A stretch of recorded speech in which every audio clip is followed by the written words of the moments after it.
In today's video, I'm going to teach you how to use Apple Messages, specifically focusing on some iPhone basics for seniors.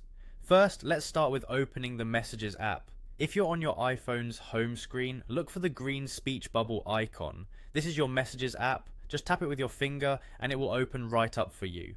Now you might want to start a new message. For this, once you're in the Messages app, take a look at the upper right corner of your screen. You'll see an icon that looks like a pencil writing on a piece of paper. Go ahead and tap that. You'll see a new screen appear with a to field at the top.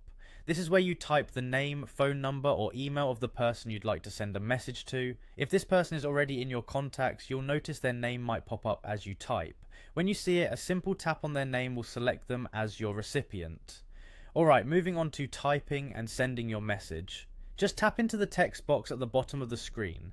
Your on-screen keyboard will pop up, allowing you to type out your message. Take your time composing it, and once you're satisfied with what you've written, look for the blue arrow to the right of your text. Tapping this arrow will send your message off to the recipient. But what if you want to share a photo or a video? That's simple too.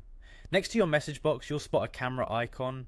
Give it a tap. Now you have a couple of options. You can select take photo or video to create something new right then and there, or opt for photo library if you wish to share something you've already saved on your phone. Find the photo or video you want to share, select it and send it off just like a text message. When someone sends a message your way, you'll get a notification right on your screen. Tap this notification, or you can open the Messages app and tap on the conversation you want to read and respond to. It brings you right to the conversation where you can see all the messages and respond if needed.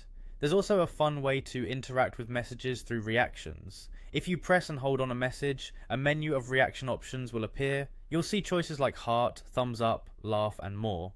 Tap on one of these to react without needing to type out a full reply.